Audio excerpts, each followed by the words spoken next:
Welcome to Streams of Income with self-help author Ryan Rehear. For the next hour, you'll hear proven methods for how to live the multiple income streams dream. Ryan is passionate about helping others discover their gifts and start their own business. He's published 5 books, and his courses and group coaching programs have changed the lives of thousands of students all over the world.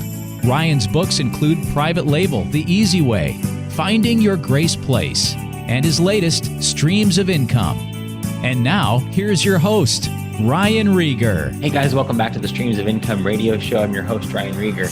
And I can tell you for sure that there is no way that I could have multiple streams of income without this key. And there's no way that Jimmy and Brittany Smith could sell almost $200,000 a month without using this. And my friend Honey, who has 6 kids, has a thriving Amazon business and homeschools all of them. She could not do that without this, and it's called outsourcing. I know you've heard this word. I know you've heard me talk about it before. It's so super important that I'm dedicating a whole podcast episode to outsourcing because it'll change your business. If you're wanting to grow, you want to scale, you have to figure out what to outsource, who to outsource to, the task to outsource, why to outsource. You probably already know that. All of the successful students that I know are doing some type of outsourcing in their business. You just have to be able to focus on multiple streams. You have to have help. You have to have a team. And a team doesn't always mean, you're hiring employees. In fact, most of the time it does not. I have 0 employees, yet I have a whole team that helps me out. And so we'll talk about that. This episode is actually a recording of a webinar that we just did last night. So I'm excited to bring this to you. And at the end, there's an opportunity for you to jump into a live workshop that Jimmy and Honey and I are putting on. It starts next Thursday, May 21st. Jimmy, Honey, thanks for doing this with me. Yeah, super excited. Absolutely. Yeah, this is awesome. I'm excited.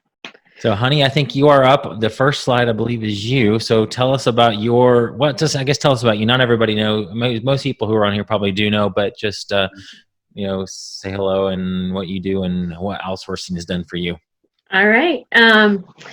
So I'm Honey Woods, and I have been selling online since Q4 of 2015.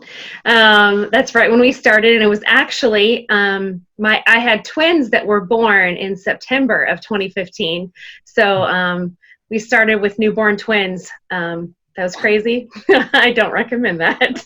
But we were desperate to have more time with our family. And so we just jumped in and said, hey, let's do this. We were able to actually bring my husband home from his job in April of a couple years ago. I have 6 kids that I am able to stay home with because of outsourcing.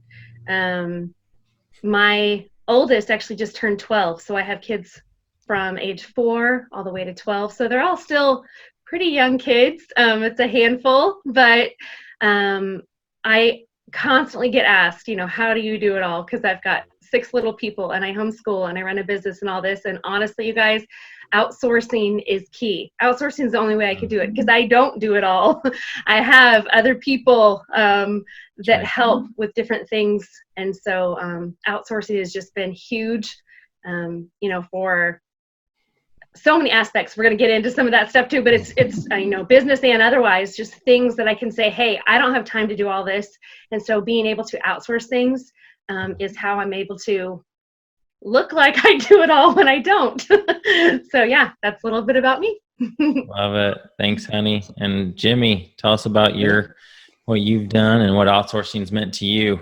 Yeah, so myself and my wife, Brittany, we've been selling on Amazon since December 2015. So we must have started the same time, Honey, which is crazy. I didn't realize that, but it's pretty cool.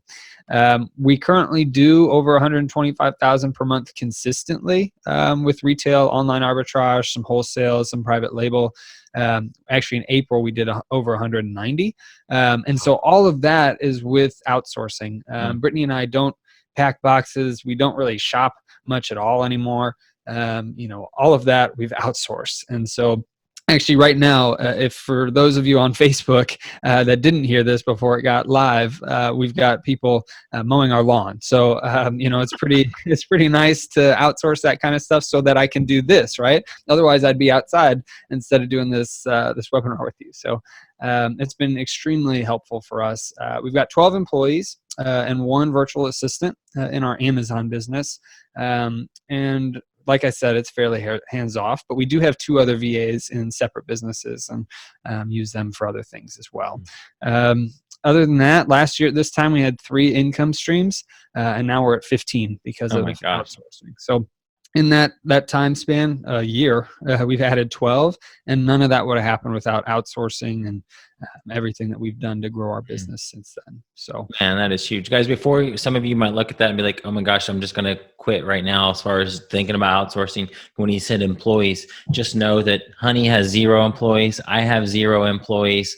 Most people, there are a lot of folks I know aren't doing it with the employees. Just the way that Jimmy and Brittany have it set up, they need to. They're telling them when to come into work and all that type of stuff, and you have to follow the laws. But you can totally do this without having a quote employee. You can have independent contractors. I use VAs in the Philippines.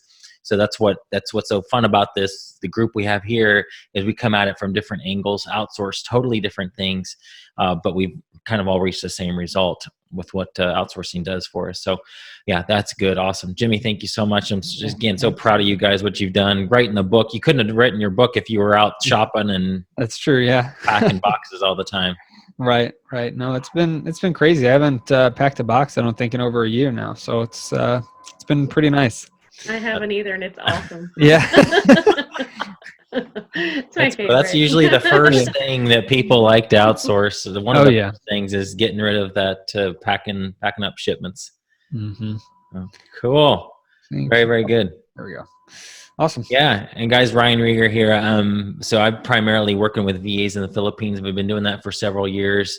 I helped found the legendary virtual assistant service for our Legends group. We have a group of folks in there that we provide them with VAs. We hire, vet them, train them, and pass them off to members of the group. So I help put that together. But I have a lot of experience working with VAs in the Philippines, and for various reasons, I'll tell you, we'll get into that. I may touch on that very briefly on this webinar, but it's a great place to find virtual assistants help, and they do an amazing job. But I have over 16 streams of income. I think Jimmy's going to pass me and overtake me, but that is totally fine with me. But none of that would be possible with outsourcing. Without outsourcing, I could not do what I do on a day-to-day basis if I didn't have a team. And guys, also a team doesn't necessarily mean people. It could be, and as Jimmy's going to talk about here in a little bit, it could be simply software. There's software out there that will save you a ton of time. So this can look so many different ways. So if you're a little bit nervous, you're like, man, yeah, I know I need to do what Honey and Jimmy have done. I know I need to outsource this stuff, but I don't feel like I'm at that position yet. Well, number one, we're probably going to tell you to take the leap, because Honey will tell you how her business changed when she got that free time. Absolutely. How her personal life changed. But then also just realize that there are other steps you can take to start buying back that time.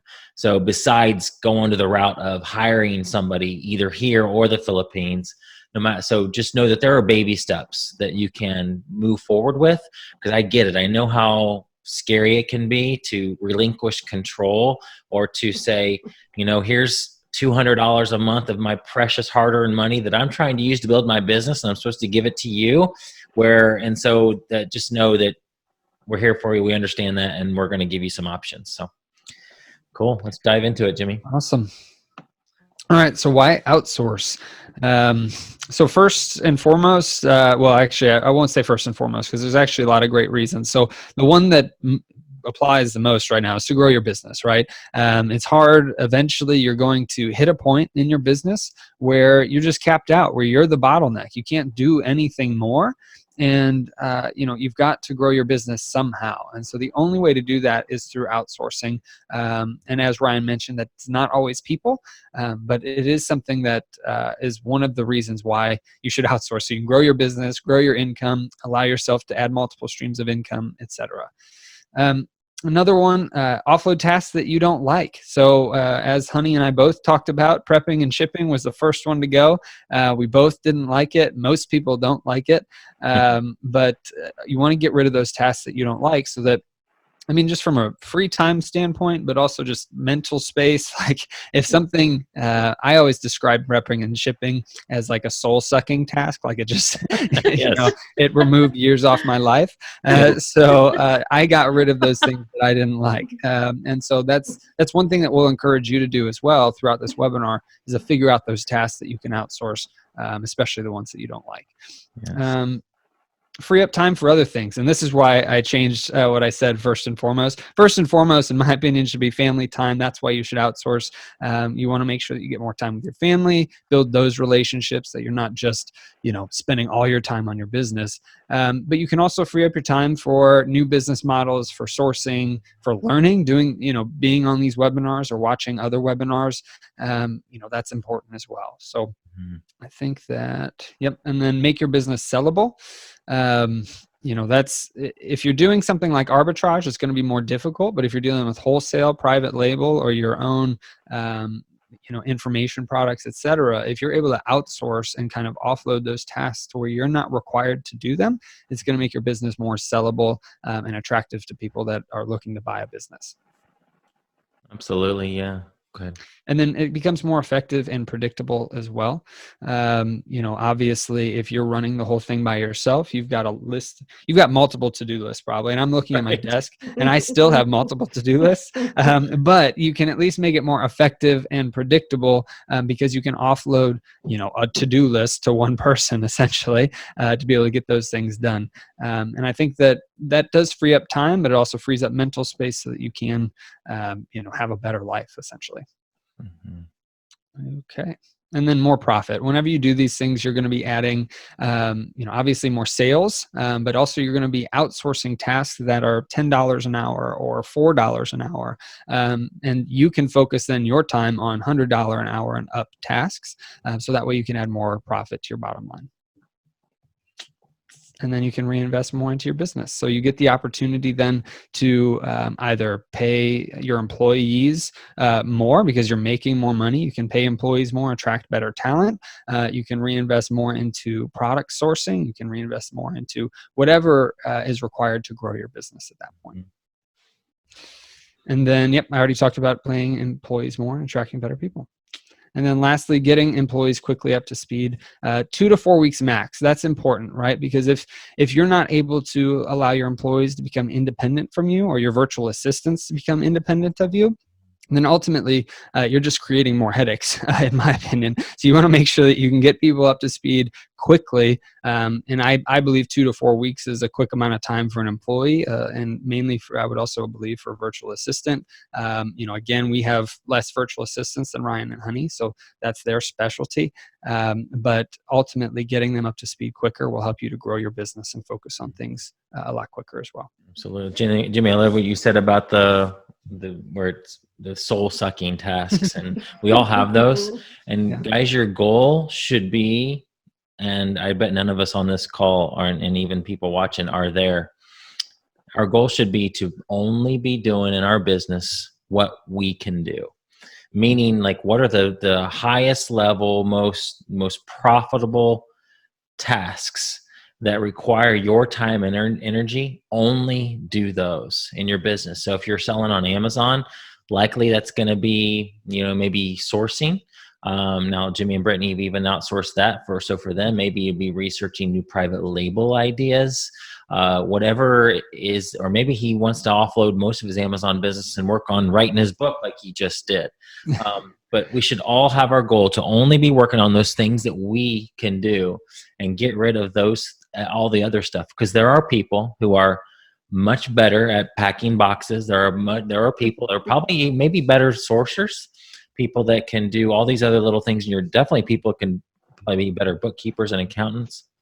And get rid of that stuff, because your time is so much more valuable on those important tasks that require your creativity and your brain. So make that leap, guys. It's so important. Honey, yeah. I was just gonna say too, I got stuck right here, guys, when we first started doing all this stuff online. I got stuck with that more profit part right there, that I thought, you know what, I'm going to pay somebody money, but I could just do it myself, and then it won't cost me any money. I don't know if anybody else was there at some point, but I remember thinking, I don't want to pay somebody else to do stuff because I want to keep that money for myself. But the more we get into this, you guys are going to see, our sales were at a stopping point. They were stuck because there was only so much that I could do. Yeah. And so many different things, but by being able to outsource some things, it actually does bring in more profit. Like Jimmy mentioned, you can, Yes. it could be a lot of different things, but at least for us, I know it was the sales, because stuff would just sit. That soul sucking prepping and shipping took so much time that I was like, it would just sit there forever. And so then stuff isn't selling. So there was money and profit that we were losing out on because it was just sitting there, because it would take us forever.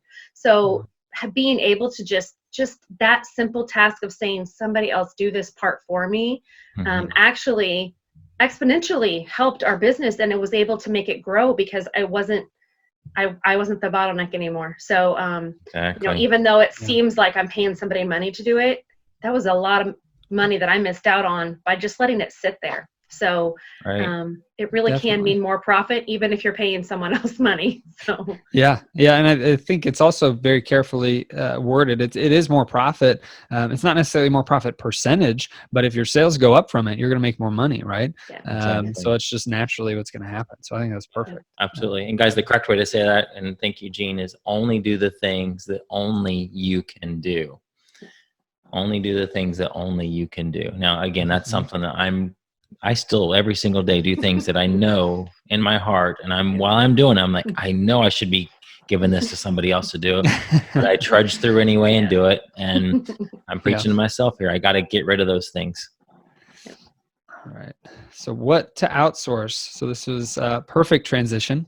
Do what only you can do. So only do the things that only you can do. I don't think I need to hit on that too much more, but ultimately, if you're spending time on tasks that other people can do, and you can spend your time on, more important things or higher level things, then that's ultimately what you need to be focusing on. So you need to start outsourcing things that other people can do for you. Different stages of your business will call for different focus. So as you heard, Honey and I'll keep alluding back to the prep and ship. Most likely that's the first thing anybody that's doing Amazon selling out of their house will start with. But as your business grows, you have more things that then you need to outsource. So right now, what to outsource for me and my business with Brittany is going to be different than somebody that's at $10,000 or $20,000 a month, right?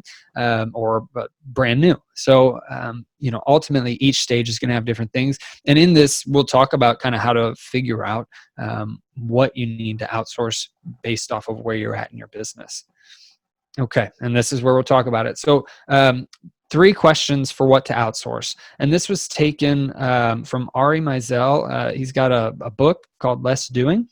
And I think it's a perfect way to kind of start figuring out, okay, where do I really start to outsource things for my business or in, your own life? We outsource things just from our life that aren't a part of our business.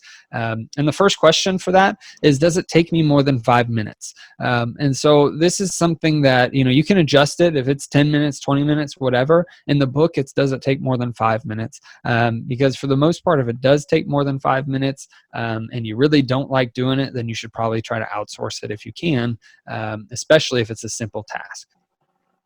The next one is, do I do it more than once? So that could be anything that you do monthly, you do it every day, whatever that might be. If you're going to do it more than once, then it gives the opportunity for you to outsource it, especially if it's a regular task. If it's something you're going to do twice, maybe you don't outsource it. But if it's something that you're going to do regularly on any type of a basis, even if it's yearly, it makes sense to outsource that task. And then, is it something that I don't like doing? This is where I personally started whenever we were trying to figure out what to outsource. Is like, what do I don't like, or what do I not like doing the most? And so I started there. But these 3 questions are really a great spot for you to start on how do I make my list for the things that I need to outsource moving forward. Good stuff. That's does it take more than 5 minutes? Do I do it more than once? And is it something I don't like doing? Guys, I think the struggle sometimes for me personally is I think, you know what, that only takes me 5 minutes. That only takes me 7 minutes to do. But then it might be a task that I do 5 times in a month. And if I had just taken the time to put a video together, do a simple screenshot type of video and give it to my VA to do, then I would never have to do that 5 minute task ever again. So don't fall into that trap that I often do, which is, oh, it's only 5 minutes. It's only 6 minutes. But if you do it often, then look at how much time you could save yourself if you just, yes, it's going to take a little bit of time to put that procedure together, to write a document, to get out a Word document and start typing down the steps, or to do a video. But man, it's going to save you so much time in the long run. Oh yeah. Absolutely. And I put a couple examples, taxes, it hits all three, right? It takes you more than 5 minutes. You have to do it more than once. Every year you're doing it. And is it something you don't like doing? Unless you're an accountant, you probably don't like doing it. And even most accountants probably don't like doing the taxes, but they do them. So that's who you can outsource them to. Prep and ship, account management, opening cases for your Amazon account, handling returns, etc. All of those things meet those bullet points. But it could be something as simple as, mowing your lawn or whatever it is that you have to do regularly or takes you a long time to do. And then in the book, he talks about how you only need it to hit one of those questions. So for me, I probably would have it be more like 2 of those questions, unless it was something I really didn't like to do, then it doesn't matter. I'm going to try to outsource that as much as possible. But it only needs to hit one of those questions for it to be something that you should at least think about outsourcing. So here's some ideas to start with. And so we've got a bunch of them listed out, and I'll go ahead and go through them. I'm not going to read them all because you can read. But I know, we've got prep and ship, accounting, bookkeeping, taxes, etc. But on the right side of the screen, we've also got getting groceries and yard work, HR tasks, product research, etc. There's tons of ideas out there, and way more than what I've got on this presentation. But things like getting groceries for us, that was actually huge because that took a good amount of time for us to do that. And yard work, it feels like it takes an hour to mow your lawn, but then you've got to add in, well, I've got to go get the gas, I've got to do the work to maintain my lawnmower, I've got to do all these things. And that time adds up over a longer period of time. So I don't know if you have any other ideas, Honey or Ryan, besides what's on here. But yeah. I think this is going to look different for everyone's business, really. I mean, this is a great overall view, and probably everybody can find something on here that they could outsource, or maybe they already are outsourcing, but it's really going to look different for everybody. Everybody's needs are going to be different for their business, their home, whatever they have. Maybe it's, I know there are a lot of people that would love to have, like a housekeeper or things like that. There's going to be those kind of things that, I used to consider those like that is some crazy, extravagant, ridiculous luxury. And yes, I do have my groceries is outsourced. Either it comes online or they lose money on me at the grocery pickup because we got a lot of food. So it takes a lot of time for them to get all my stuff together. And all I have to do is just pull up and pick it up. And it's awesome. We have large property, and I now have my lawn mowing that's outsourced. And so that is a lot of time. And I used to think that was a ridiculous, excessive thing. But honestly, if you are an entrepreneur, you got to break out of that mindset of thinking, I only have this much money. I only have, like it's not a 9-to-5 where you can only make this much and that's it. And that's your budget. If you want to do some of these things and this is of value to you, then okay, how can I make up that extra X amount of money so I can afford to have these things? Because that's of value to me. With our mower that we had, our property took like over 4 hours to mow. We live out in the country. And so that's 4 hours of time that I got back by being able to pay for that. And people might think that's crazy, that's ridiculous you pay for that. But that is over 4 hours every week that I get to do whatever I choose, whether it's time with my family, whether it's adding more business, things that I'm working on in my business, new income streams, whatever it is. So for me, because I'm an entrepreneur, I figure out how can I come up with that extra the extra funds to outsource that so I can do all these other things that I choose to do with that time. Yeah. There's just so much you can do. When you get that time back, it's amazing. Yeah, that's Absolutely. so good. Jimmy, I would also say that just make it a numbers thing. So Danny, our friend, always talks about your hourly wage. Yep. And so figure out what your hourly wage is in your business. And so it could be as simple as just, okay, if you're, a lot of you guys on here are Amazon sellers. So what's your average sales per month? What's your profit? So let's say it's $5,000 profit per month. Just throw out a number there.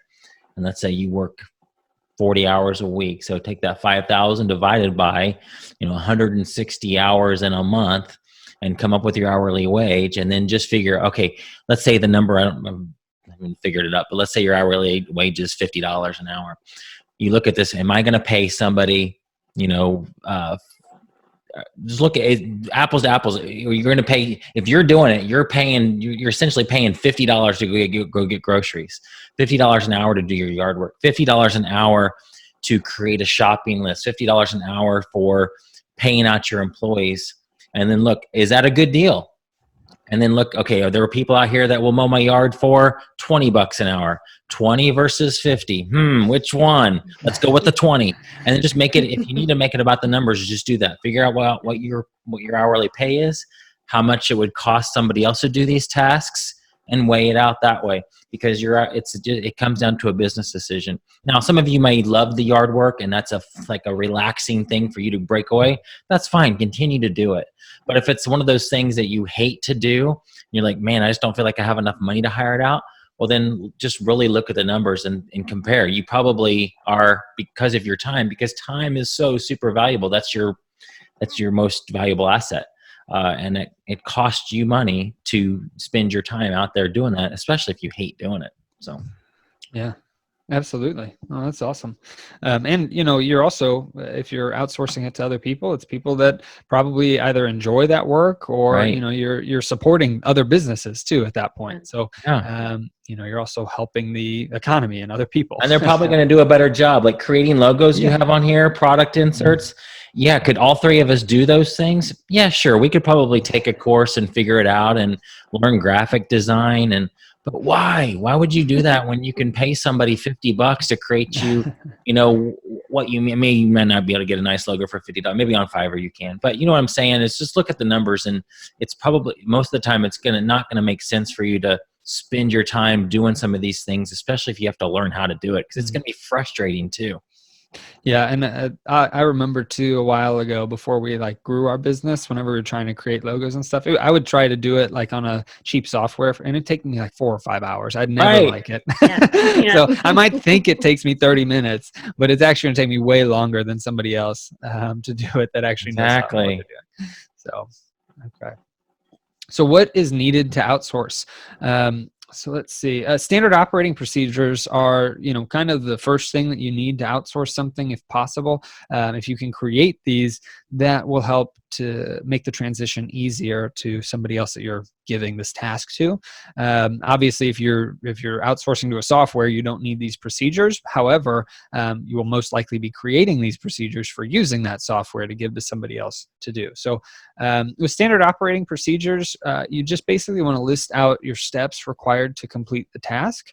And for us in our business, we try to write them as much as possible. I think that written is better than video, only because it's easier to change. Mm-hmm. Now, creating them is going to be easier with video. So it's just something that you're trying to get outsourced, as quickly as possible, and you don't have as much time to write them out. And just shoot a video. Ryan mentioned it earlier. Just shoot a video showing the process while you're doing it. You don't have to set aside a whole bunch of time. You can actually just click a screen grab and screen share and record that video while you're doing the task. And then you can send that to a VA or to an employee to watch.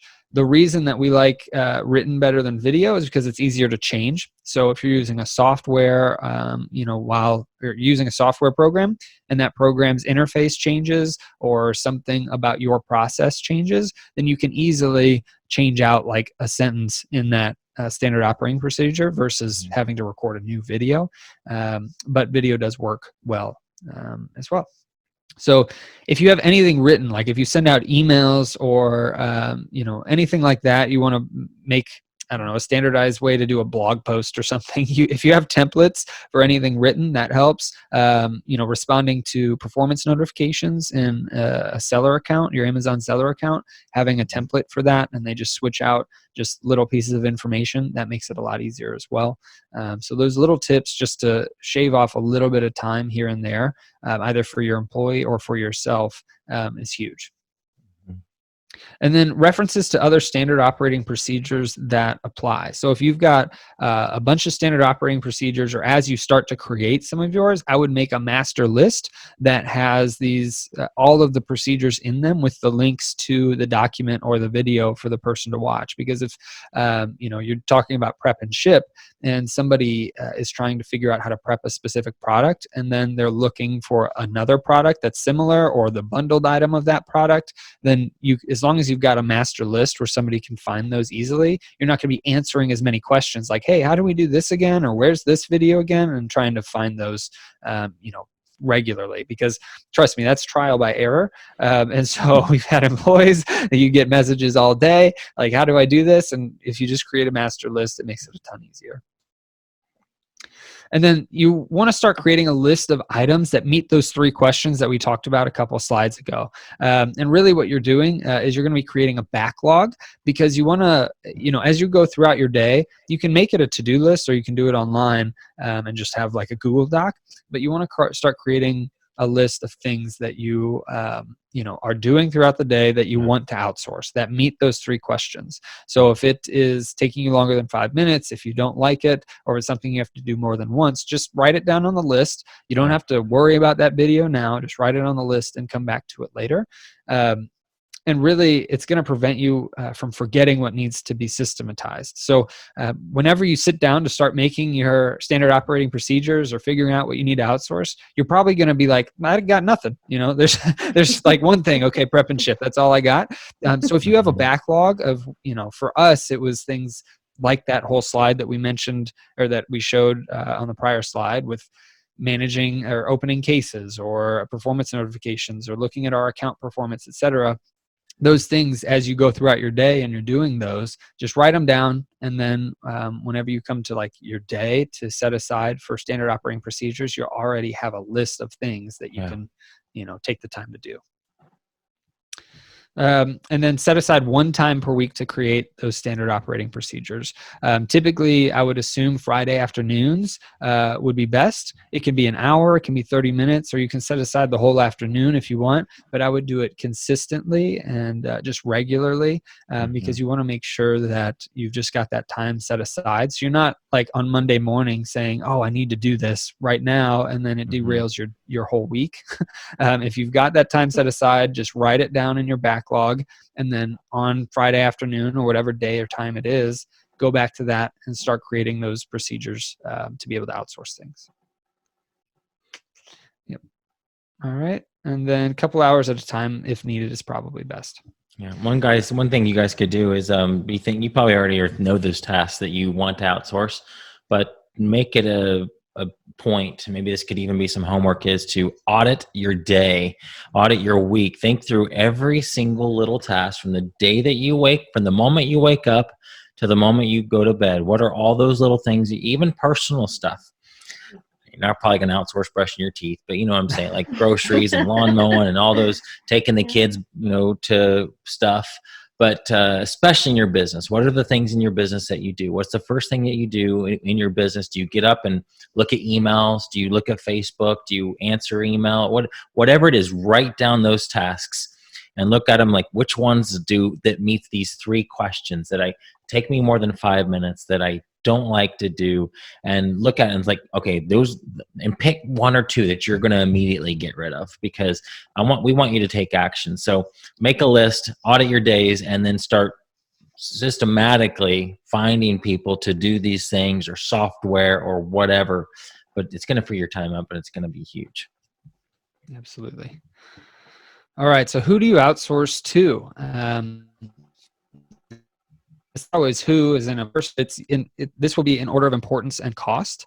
And so let's get right into it. So software is the very first one that we look to in our business. So is there a software out there that does this already? And the reason that you want to start with software is because the cost for a software is typically going to be cheaper than having an employee or a virtual assistant do it themselves, right? And it also makes it a lot more systematic because they already, that software already has a system in place, and you just have to learn how to manage that software. So we start and we try to find a software program out there to do the process for us. So if it's managing your inventory on Amazon, right? There's software like Replan Dashboard out there. If it's Repricers, there's Informed or Aura or Be Cool. Like, you've got a bunch of software programs out there to help you with those.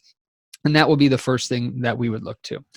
And then, let's see, sorry, I skipped that. Virtual assistant would be second. And the reason is because of cost. So a virtual assistant, you can get anywhere from, probably $3 to $6 an hour. And that's a good living wage for those virtual assistants. And it's ultimately going to come down to things that are more repetitive tasks, things that you can easily outsource that don't require, like you can't outsource prep and ship to a virtual assistant, but you can outsource things like emails or editing things, etc., or even managing the software programs that you use for your business. It's easy, simple, and repeatable tasks, and easy to follow standard operating procedures. So if you've got them written out and it's just line by line, you can follow those systematically, then that's the best task and the best thing to outsource to a VA. All right. Now, the third one, and it's probably more like, I would put the third one and another fourth one underneath it. But the third one would be people, essentially, that you can count on that are in the United States, essentially, or whatever country you're in. So employees, independent contractors, or service providers. So I put in here to know the laws for employees versus independent contractors, because each state could be different. And, we don't want to get into that kind of discussion because that's a long discussion. But ultimately, you're going to be looking towards an employee or an independent contractor for things like shopping or prepping and shipping, or anything that you want, in your local area to be done. And then the other one would be service providers, and it could be its own category. But a service provider could be like a prep and ship company, or it could be, a fulfillment team that can do something for you. So I would look at these as the last option because it's usually going to be the most expensive option. And so we try to go in an order of the importance of the task as well as the cost. So even though an employee might be the most expensive, but if you're giving them an extremely important task, that might be better than, trying to find a software that could do it that, could end up having mistakes made. So you want to make sure that you're evaluating those things properly. Absolutely. So for instance, taxes is definitely one. I wouldn't outsource taxes to a VA or a software as much. Obviously there's things like TurboTax that you can do them yourself, but if it's probably best to give that to an accountant to handle, or shopping, prep and ship, etc. And we talked about the service providers. And Jimmy, real quick, so what some of the tasks that are outsourceable? Obviously, we went through a list, but for the most part, a lot of people are going to be that are listening to this are going to be outsourcing like the prep and ship stuff. So let's think about virtual assistants, because that's a popular route that people go. Quick brainstorm on some things that you guys could just easily, than we've seen other people do, that you can use a virtual assistant for. Would be like, for me, it's my podcast. I have a virtual assistant that does all my editing, audio and video, uploads it to the podcast hosting service, puts it on the website, all that stuff. I don't have to think about it. I used to do that, and I'm so glad I have that person now. I pay her $80 a month, and that's just like a part-time little project for her, and she makes more doing her other thing. But that's a great, like Jimmy said, it's a good wage. Now, $80 a month's not a full-time thing. That's just it's a side, like a little part-time gig that she does for me. But you can expect to pay a virtual assistant anywhere between $300 and $1,000 a month, depending on what you're doing. A lot of you are selling on Amazon, so you might be looking for people who are going to find you product deals. That's something you can anywhere between 300 and 500 a month, depending on what part-time or full-time and what you have them doing. And so that honestly is a really good wage for them, because their cost of living is so much lower than ours. And so it's a win-win for us, because that's a great deal. Honey's not going to work for me for $500 a month, 40 hours a week. Ryan. but somebody in the Philippines will, because that's a good wage for them. And it's a blessing on both sides.